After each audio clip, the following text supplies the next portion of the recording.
ask you, how can I help you? And I will never forget, he put his head down and started shaking it. And he said, Coach, I love you so much, but I am scared to death of you. He said, I've never had someone talk to me in the language the way you do. And I'm ashamed to say it as I'm telling you this, but he said, it hurts me. And I Mm. said, Damien, I said, I'll tell you what, I will never, ever send another curse word to you or anyone else. And I haven't. And that's been Wow. a long time. Welcome to the road to greatness. Get ready to be inspired and empowered to take your career to the next level. Let's talk about it. Hi, I'm Karlyn Kieffer, and welcome to the road to greatness. So this means we have more experts, more people who are great at what they do, willing to share their path with you. Hopefully you'll be able to take something away, apply it to your own circumstances and sets, and help you get to your own great destination. One of the things that came out of season 1, you may recall, is that every single interview talked about mental agility, emotional agility, and resilience. All three are necessary components to becoming actually great at what you do. So, what does that look like? Well, it's different for everyone. And that's why we're interviewing as many experts as we can find to be able to share their version with you. If something resonates with you, please click like. If you want to hear more, please hit subscribe. And if you feel like you know someone who could probably benefit from a few extra tips and tricks, share. And with that, we're going to go to the road to greatness. Let's talk about it. Welcome to this week's episode of The Road to Greatness. I'm your host, Karlyn Kieffer, and this week I am delighted to have none other than Rick Barnes, one of the NCAA's winningest coaches. And for those of you who don't follow the sport, he is entering his 8th season as head coach at the University of Tennessee. He's also spent 17 years at University of Texas, where 16 of his 17 seasons he went to the NCAA tournament. Also did a stint in my backyard at George Mason University, also at Providence College and Clemson University. So, Rick, thank you so much for taking time out of preseason to talk to me today. Well, it's good to be with you. And I've known you now, Karlyn, for about 30 years. And time has flown by. Time has flown by, and neither of us look any different. Well, all right. So I want to get into so many aspects. You have so much to share about leadership, recruiting and retaining top talent, and knowing your competition, et cetera. There's so much for my audience to learn from. But before we get to all of that, let's start with your own path to becoming a great head coach. Walk me through what you would consider to be the key pieces that helped you get to where you are today.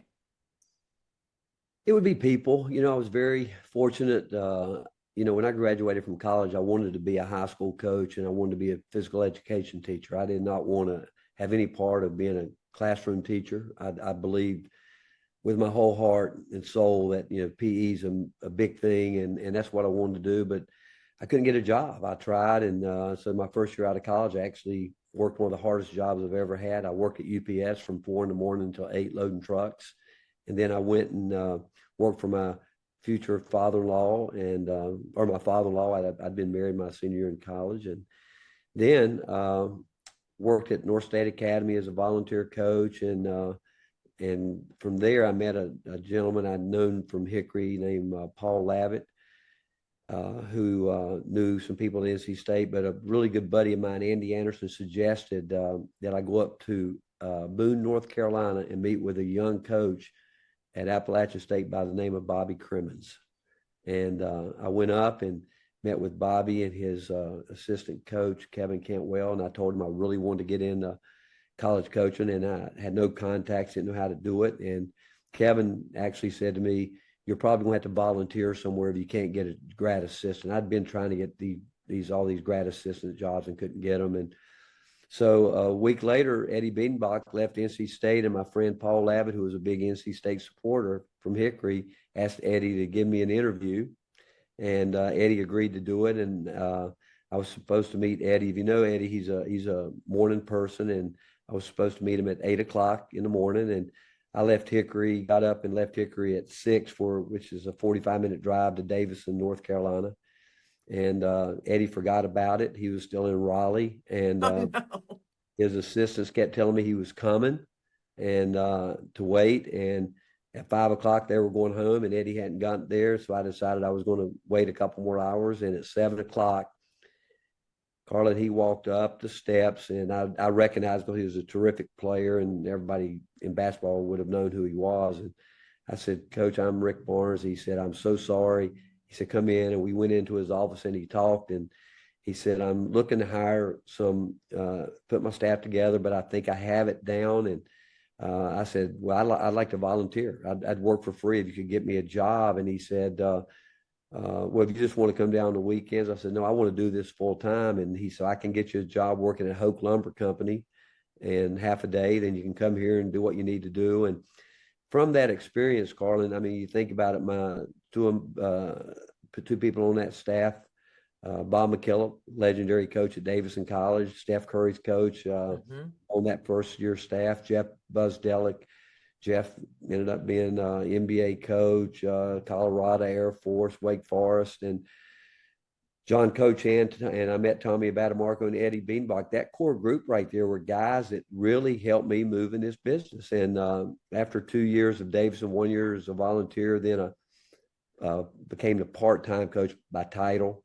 Joe Harrington, who John and Tommy knew from being at Maryland. Joe was a 16-year player coach at Maryland, and he came back to George Mason, and they really talked him into hiring me, and that was my first full-time job at Mason. And I will tell you, being at Mason was, and Joe, when he hired me, he said, this is going to be one of the greatest opportunities in your life, because he said, you're going to get a chance to watch not just a basketball program, an athletic program, but a university be built from the ground up. At the time, George Mason was 18,000 students, maybe 500 living on campus. And it was it was really hot. It was moving, and great president. George Johnson was a great president. And he felt like, basketball could be the flagship program to get it moving.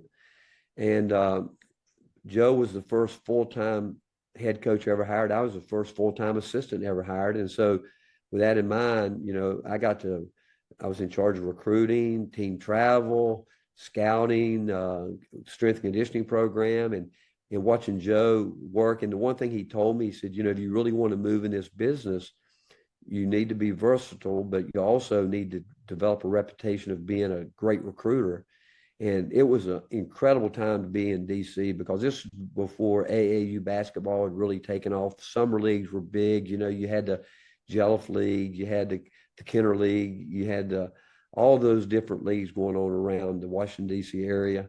And coaches from all over came in to recruit. So you really got to rub shoulders with a lot of neat people and meet people, and which happened for me. And being in that area was really, really good. And then from there, through relationships, staying in contact, really trying to work hard at remembering people's names and who they are, and understanding that, I was young and I could learn from so many different people. And I dove into the business, and I wanted to know who was the best defensive coaches, who was the best offensive coaches, who did this, who did that. And really, during those games, I would seek them out while we were recruiting and just try to talk basketball with everybody. And so when I look back on it, I've been blessed. God's blessed me with just incredible people in my life. I could talk forever and ever about the people that have influenced me, and it's been a lot. And the one thing I would say, I would tell you, I try to do, I was a person that would ask a lot of questions. I've always felt I know what I know. I want to know what you know. And that was something that people would probably tell you back when I was younger. And I still do, to be quite honest. I still ask a lot of questions, because I love to get people talking and hearing what they have to say. Yeah, and so many things stood out for me in what you've said. One thing that I wrote down before you even said it was, he remembers every single name of the people who helped you get here, which is huge. But the other piece is the importance of showing up and studying the best and asking questions. I see so often And certainly, again, my audience being more in the sales business side of things, that they want to tell everybody everything about their product or their service. They want to tell. And you're the exact opposite. And my experience with you over the years has been the exact opposite. It is very much ask questions, be curious, learn more, do more. So you talked about recruiting and the importance of that, just like in basketball or any elite sport. Same is true as it relates to just having a good team at work. Talk to me about what you look for. What are the qualities? What do you see? What are red flags? Like, this kid can't play on my team. Well, that's a great question, because I think every recruiting situation, they're different. First of all, when you go out and you start looking at basketball players, I think that anyone could walk in a gym and watch Kevin Durant play for about 3 minutes and say that guy's really good, and Mm-hmm.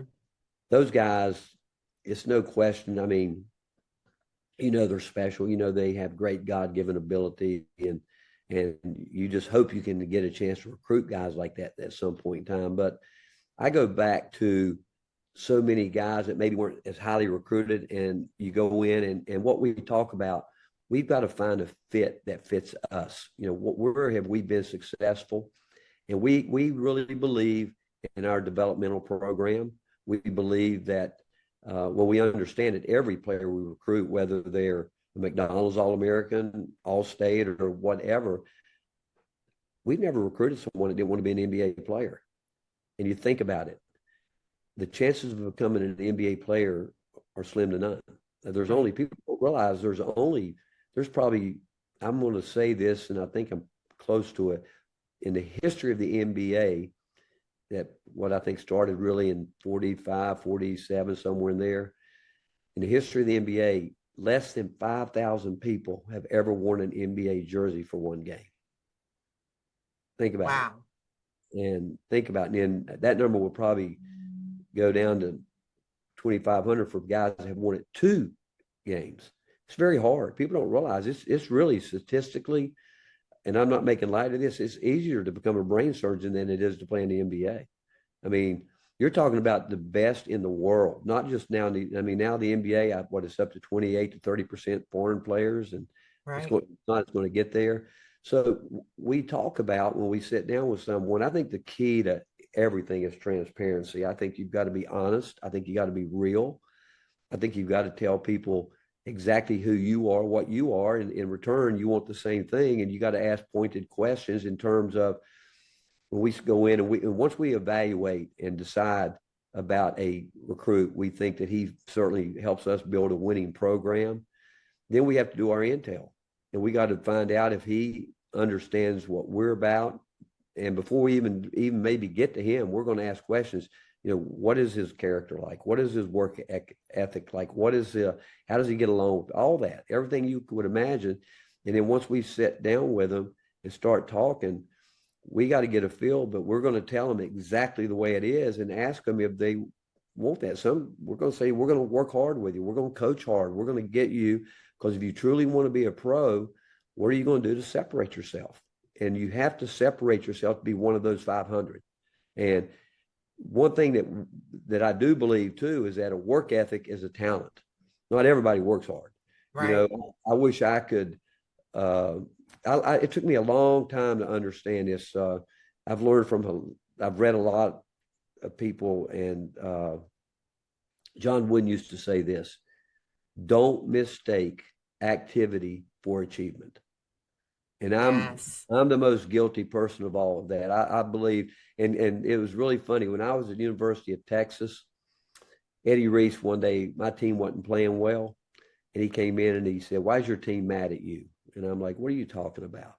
He said, "Well, I know they didn't quit on you last night, but it sure looked like it." And I said, "Well, what do you mean?" He said, "Let me analyze you." He said, you didn't have much talent.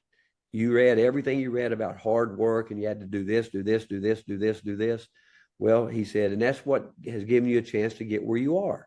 But understand that some guys are talented, and understand this: they don't need all this beating, running all as much as you're running them. He said there's never been a coach to take a mule and make them a racehorse, but there's been a lot of coaches that have taken racehorses and made them a mule.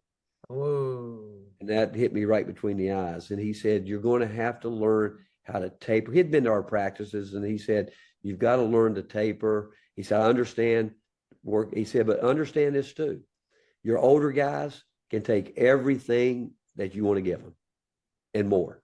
The younger guys need everything you can give them, but they can't take it mentally or physically until you grow them to a point to where they understand those type things, And so along the way, Eddie Reese, he's the GOAT when it comes to national championships and growing people in swimming. He is a phenomenal guy and taught me a lot just being around him, watching him work. But once you sit down and you start talking about this is how we do it, then it comes back to the most important word. I would tell you, if you ask me what's the number one trait above as a leader, and obviously I'm going to talk about honesty and integrity, but the number one trait your people have to see every day is consistency. You have to be the most consistent person in the building every day, every minute, every hour of the day. You got to be, and they've got to know what they're getting, what they got yesterday, they're going to get today. And I don't do well with moody people. I never have. I like people that are upbeat and let's go. So when we really get you talking about recruiting, we're very selective. We realize that not every talented player is going to fit with us, and I will tell you this: I rely heavily on our coaches. Like I'll go to a game often, and I'll sit down and I will say to them, "Why aren't we recruiting that guy?" And they will simply say, "Coach, he wouldn't fit with us." And they've done their work on it. They know him now. They've done all their work. And then the biggest key to it is when we bring them on campus, we tell them we're going to show you just like it is, the way it is every day. Now we'll probably eat more meals together while you're here, but we want you to spend as much time as you can with our players. We want you to ask them any and everything you want to ask them. And our players have been a huge part of our recruiting success because they will come back oftentimes and say yes or no. And wow. we listen. We do listen, So I want to stop for a second because so much, you just give too much good stuff in one time. But I'm going to call out one particular thing, and that was the statistic on how many actually make it pro. Because if people are not familiar because they live under a rock or God forbid, don't actually watch college basketball, they may not know this, but for the number that you've said, 5,000 total in NBA history have put on a jersey and played in a game. I want to point out the fact that you have sent Kevin Durant, LaMarcus Aldridge, Tristan Thompson, Avery Bradley, PJ Tucker, TJ Ford, and most recently, Dalton, and am I saying his last name correctly? Dalton Knecht? Connect. Like Connect 4. Yes. Went 17th in the 2024 draft for the NBA this year, and countless others who have either played in Europe, and you've had others that also played in the NBA, but I feel like those are names that definitely stand out. So you yourself are responsible for helping. They obviously have to have the work ethic, et cetera. So it's helping to put these players and earn their players into the NBA. So it shows that your system and your philosophy around leadership, around transparency, around consistency, and I want to talk more about your consistency in a minute, but all of that works, right? And the idea that no one can lead as a single individual. You have to actually also count on your bench of coaches, your bench of players, but you have to count on your bench to help everybody move forward. As it relates to consistency, one of the things I always like to know is what are your rituals? What are your superstitions? What are your things that you are most consistent about so that they can, in fact, trust you and do, in fact, like you? Because I've also seen your players truly embrace you 100%. Well, one, I get too much credit for recruiting guys when I was an assistant coach, my job was to make the head coach look good. And I'm telling you, I've had the best assistants in the country that have made me look good, and they're the ones that are really responsible for where we have been. And I could go through every one of those names that you told me, and I could tell you every one of them's a different story, every one of them. But I can also tell you, I think I did my part based on what my coaches told me my part needed to be. And because I have that much trust in my assistants, and when they told me I needed to go do this, I went and did that. When we talked about talking points, and different things, I knew they set me up really good to make sure, because they really had done great intel work with it. But again, Karlyn, I think that when you talk about rituals, I think it's consistency. We've always have prided ourselves in development, and I'm talking every aspect of what you want to put development to be, whether you come in and understand. I think at my age, I'm still safe to say I'm dealing with kids. Okay. I mean, and it's the greatest job in the world to get up every day, to know you're going to walk into a gym every day, and you got guys that I had and whether people believe it or not, I had the same dreams they had, 60 years ago. I dreamed of being a big league ball player. I wanted to be an NBA. I wanted to be Mickey Mantle. I wanted to be all those guys. And so that part has never changed. I mean, kids grow up today wanting to be the next this, the next that. And as you get into this, you realize you want them to be the best of who they can be. Be the best you. Be a star in your role. Be a star in what you're really good at.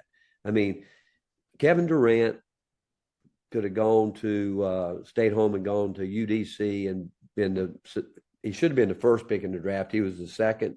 He'd been there. LaMarcus Aldridge, all that.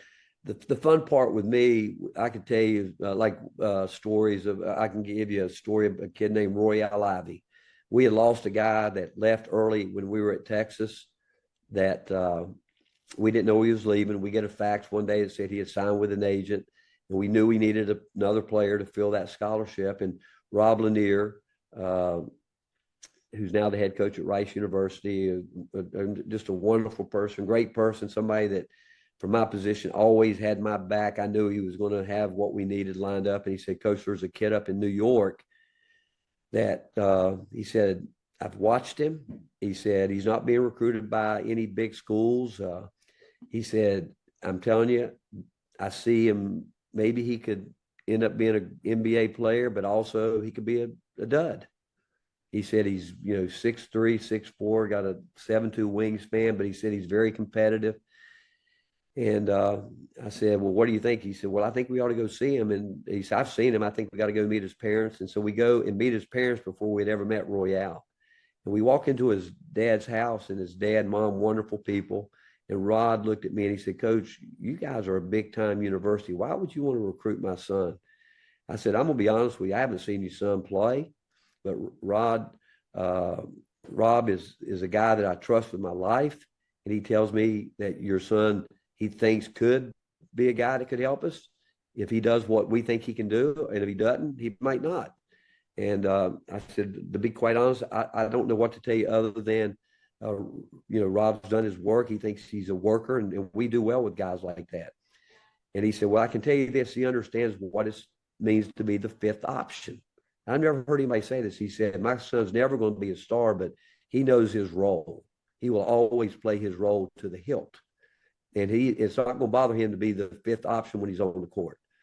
And so we go up and see Royale the next day. And when you met him, anybody fall in love with him, right?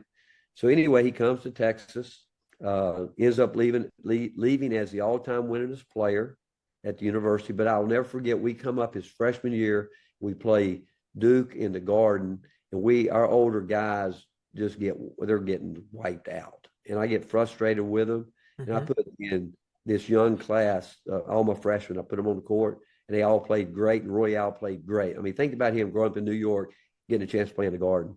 And we walk out of the building. I'll never forget when we come out of the Garden, and I bumped right into his dad. And I said, Rod, you got to be proud of your son. And he said, Coach, I didn't know he was that good. And so he ends up played every position he could play. Spent 9 years in the NBA. Fantastic. Now he's his I think associate head coach with the Houston Rockets. You remember this year when was it South Sudan had almost beat our team? Mm-hmm. He's the head coach of that team, and I'm so proud of Roy. But all that, his personal morals and values outweigh all that. And but I could go through those 35 guys. There Right. were more guys like that than the Kevin Durant's and the LaMarcus Aldridge's and those kind of guys. Dalton Connect was got a story like that where he was not very highly thought. We didn't know Dalton Connect was going to do what he did last year. Certainly not this time. Right. We realized in the middle of November that now he's starting to show some stuff that we were hoping we'd see. So does this play into going back to what you were told before, Coach, why is your team mad at you? Is this, Coach, your team loves you, right? I mean, when you get those, is that also a certain reflections? Yes, some of it's recruiting, some of it's raw talent, but leadership does play a part in how people perform. Well, I would say this, after practice most days, my guys probably aren't real happy with me, but I am consistent daily. I'm going to be consistent because I have one goal every day, and that is that I want them to reach their potential. I want them, the time we're on the court, I want them to be highly detail oriented. I want them to understand the importance of taking care of every minute detail that needs to be taken care of. I want them to talk. I want them to communicate. I want them to want to be coached. I don't want to see them making the same mistakes over and over when they're tired. And so I tell them it's my job to get them tired and now see if they can play under stressful situations, because we're going to be in stressful situations. And I said, I want that to become easy for you. So I want you to handle me and every day. And I'm honestly, I'm pretty relentless about it. But with that said, we're not going to ever let a player leave a building here. We spend a lot of time together. Like afterwards, we pretty much eat together as a team every night. We're around each other in the locker room.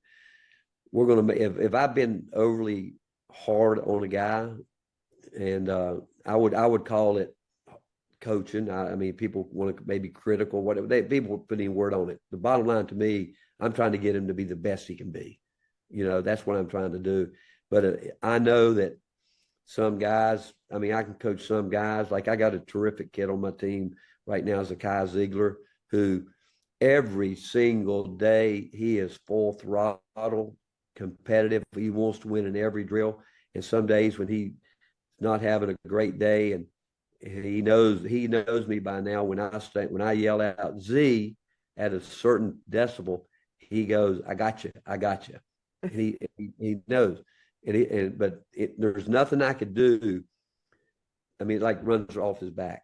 And other guys are going to be different. They're going to be a little bit more sensitive, but I've got to get him out of that too, because we got good people.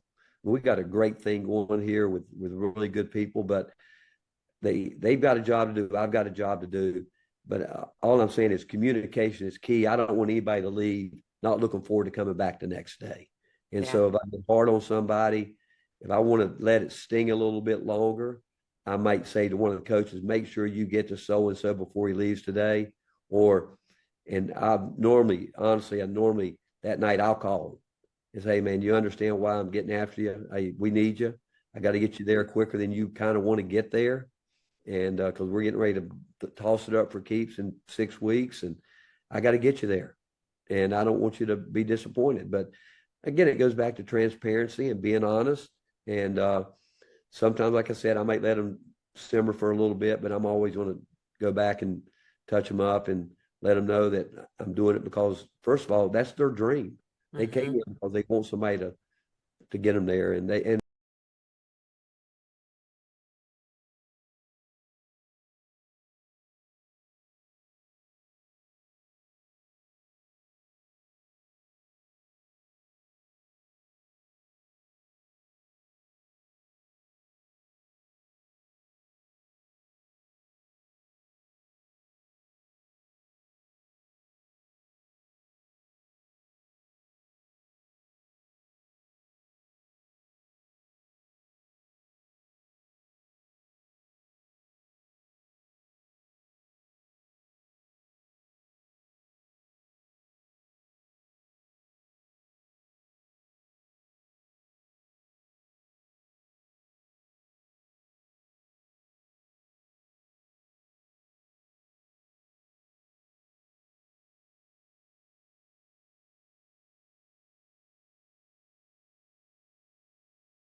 and we all need help. We all need help because we all can have some off days, and so you need some people there to pick you up when you're not getting it done.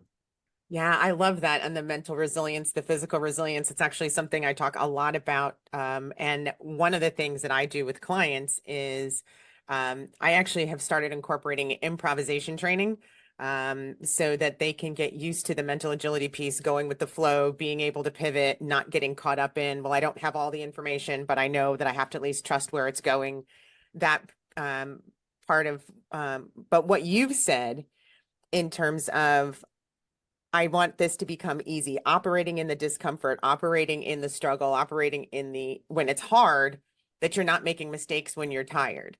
And so it is why practice is so hard. What other things do you do or do you see that help with that mental agility and the resilience piece that does in fact make the discomfort easier? Well, I would say this, on the court, I treat them all the same. They're all. There's not different standards for each guy. I promise you, I probably coach guys like Kevin Durant harder than I coach other guys. When you get a guy like that who, one, they embrace it, they want it because they honestly they have a Kevin Durant said to me one time, he said, I know that God's blessed me with great ability.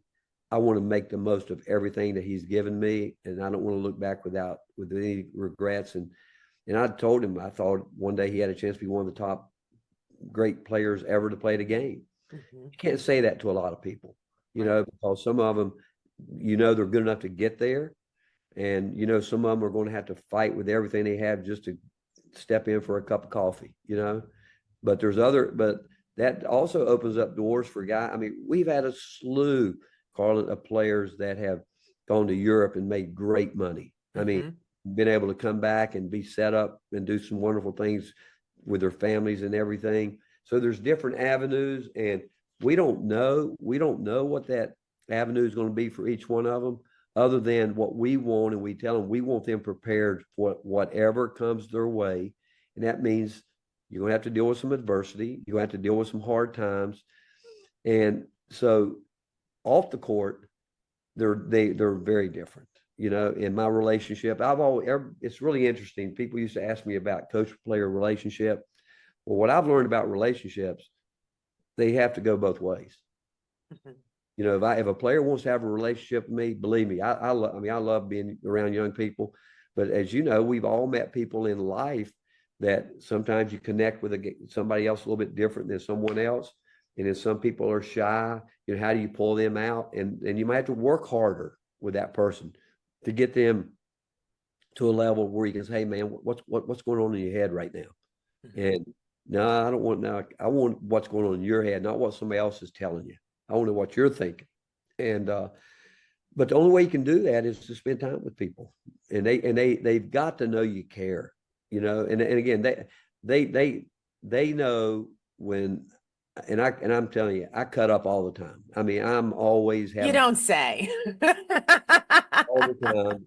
But when I go on the court, it's strictly business. And Yeah. I'm telling you, as soon as it's over with, I turn that switch off and start messing around with them and just I love them. I'm telling you, I truly love them, and I just thank God for the opportunity He gave me through the years with not just my players, but so many people that have impacted me, and I'm just thankful that I'm still able to do this. Yeah. And for you, a lot of it at the beginning, it was all about showing up. I mean, how many people, we all know how many times when we were in college, hey, 15-minute rule, professor's not here, we get to roll out. Yeah. You stayed for 12 hours, longer than 12 hours, waiting for that first break. So that's the showing up element. You mentioned also about, you have a job to do, the players have a job to do. College sports, given the new player portal, not so new anymore, but given the player portal, and now you have nil, you have, it's becoming more business than it used to be when players couldn't make money while playing, when they've, by and large, the only players that ever transferred were if the coach suggested that they transfer, right? Because they weren't contributing enough to the team. Now it's very, very different. How has recruiting and retaining top talent changed for you, if at all, since the introduction of the portal? Well, first of all, NIL really stands for now it's legal. I mean, you're not wrong. Legal. You know what? It hasn't changed in terms of how we go about what we do, in terms of how we're going to still our intel, the way we're going to recruit and what we're going to try to recruit. But at the very end, you do know today now that you're going to deal with. When I first started this, you went to the recruit a young man, you went to walked in, met his, first of all, you checked in like anybody else, you go in, if you can meet the principal, the guidance people, anybody you thought might have a little contact with him, you'd want to meet them. But everything was done through mostly the high school coaching families. Now that stuff, it's totally different. So now, at the end of this recruiting, at some point in time, there's going to be an agent involved that you're going to discuss the NIL with our collective, and that's going to be in some ways one of the major parts of it. But I would tell you this, and we don't want guys just to come here because of the money. We want them to come. First of all, we want them to understand who we are, what we're about, how we do things. That part we can't waver on. And when we get by all that, then obviously you're going to get into the NIL part of it, which I don't have a problem with the NIL. I think that, I personally, I had to work my way through college. I had to work. I worked every year I was in college. I needed gas money. If I wanted to buy clothes, I had to do it. My mom worked her butt off forever to take care of, 5 kids. And so I get that part of it, and I understand it. And we've been, I will say that for us, it's worked out well, because I go back, I think our coaches have done a really good job of continuing to recruit the kind of people that still their first love is basketball, and they're not going to get caught up with pennies over dollars, dollars over pennies, or whatever you want to say, where they still, I think they're looking at the basketball component first. And then they say, okay, now other schools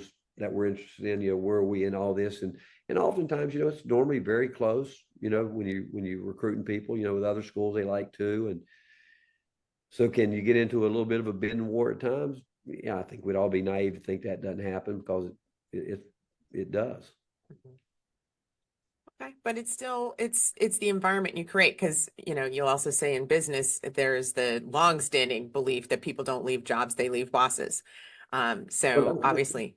Let me say this to you. You mentioned something about transfers. Back in the day, you mentioned most of the time was when coaches wanted players. I always felt it was as much the coach's fault when guys transferred, because I felt through recruiting, if you promise more than you can deliver, it's going to be a problem. Mm-hmm. And so I think transparency is the most important thing. Like, for instance, Kevin Durant, LaMarcus Aldridge, TJ Ford, all those names you mentioned, they never once asked about how much am I going to play. They wanted to know who they were going to play with. Right.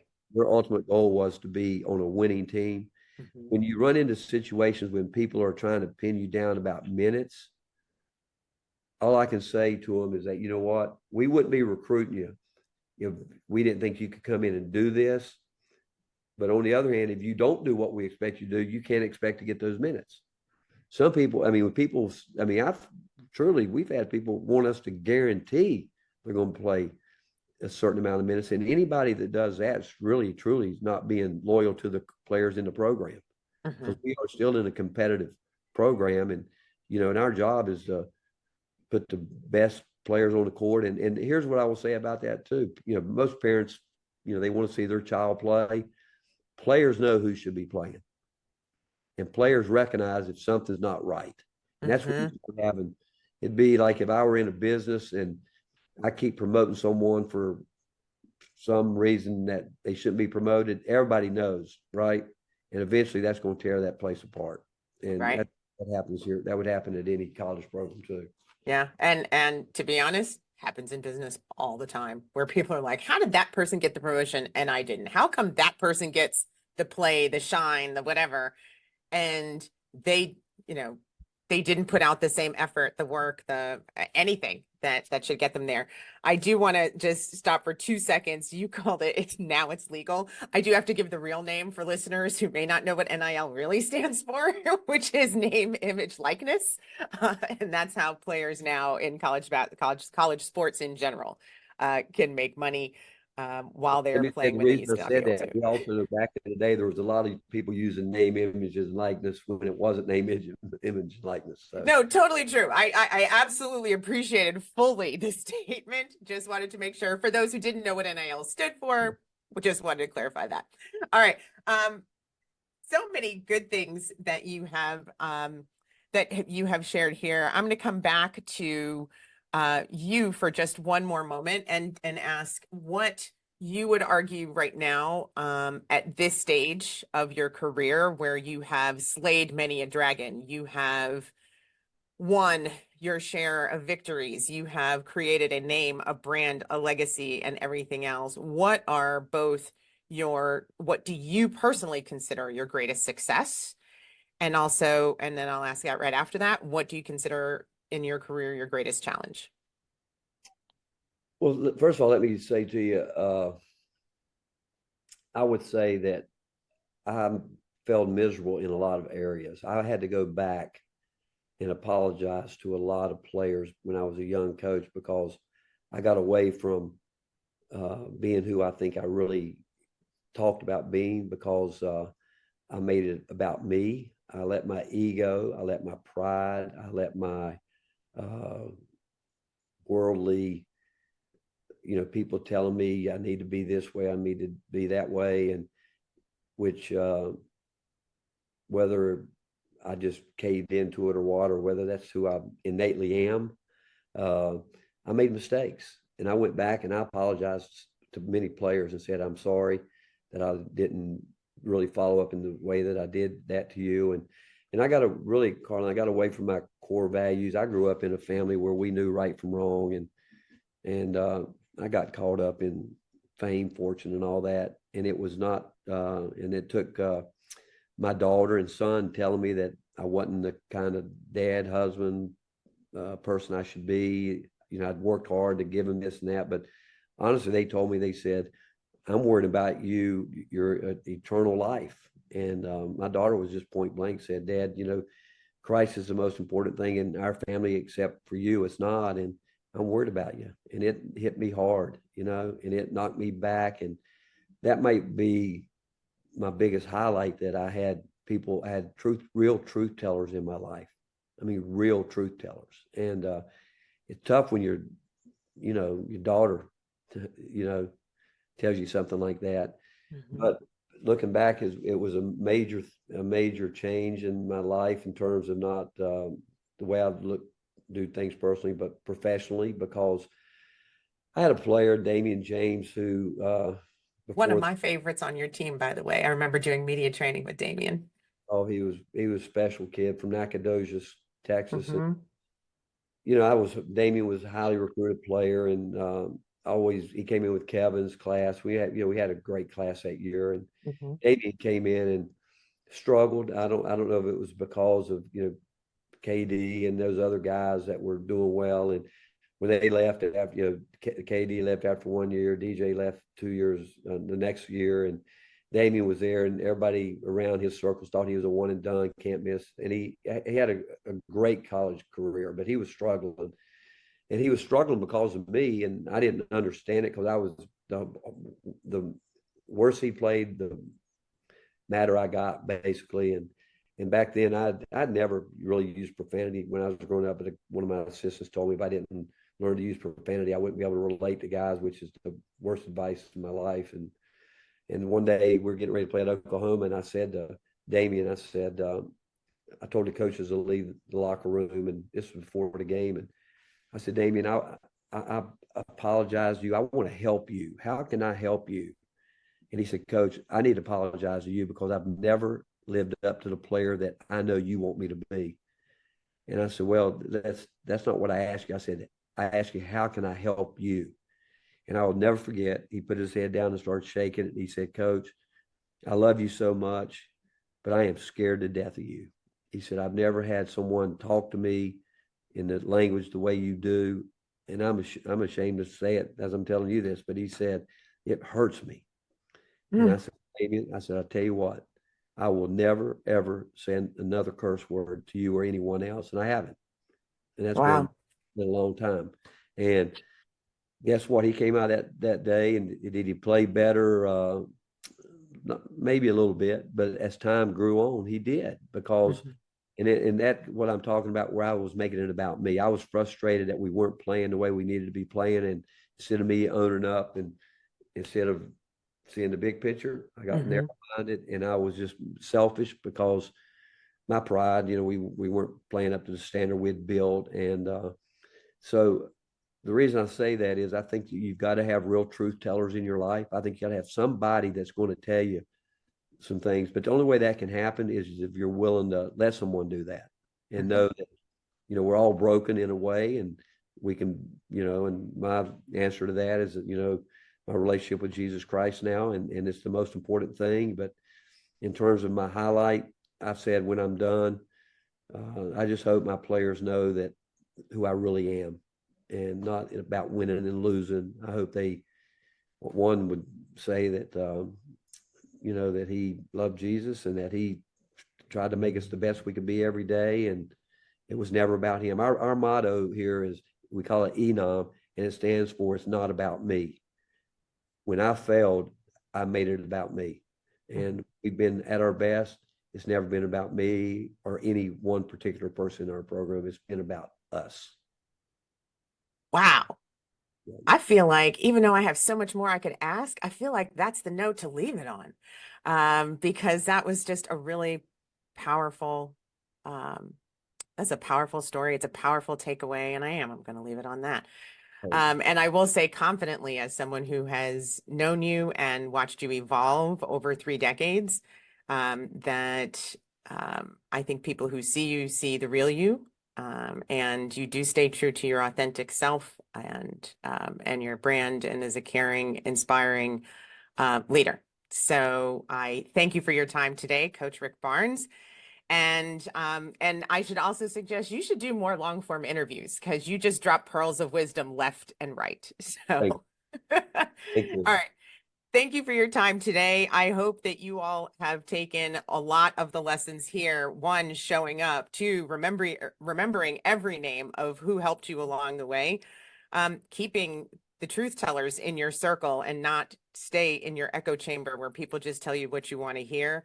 Study the best, ask lots of questions, live and know and be in touch with everyone. If you're a sales leader, if you're a leader, know the people on your team, what makes them tick and how you can help them be better. Because if at the end of the day, development isn't a part of your goal, then you aren't in fact a leader, regardless of what your title is. On that, I will say again, thank you, Rick. And for you all, have a great day on purpose. Thank you. That was awesome. Did you hear something you liked? Tell me about it at Karlyn RTG Podcast on YouTube, Instagram, Facebook, or TikTok. Thanks for joining.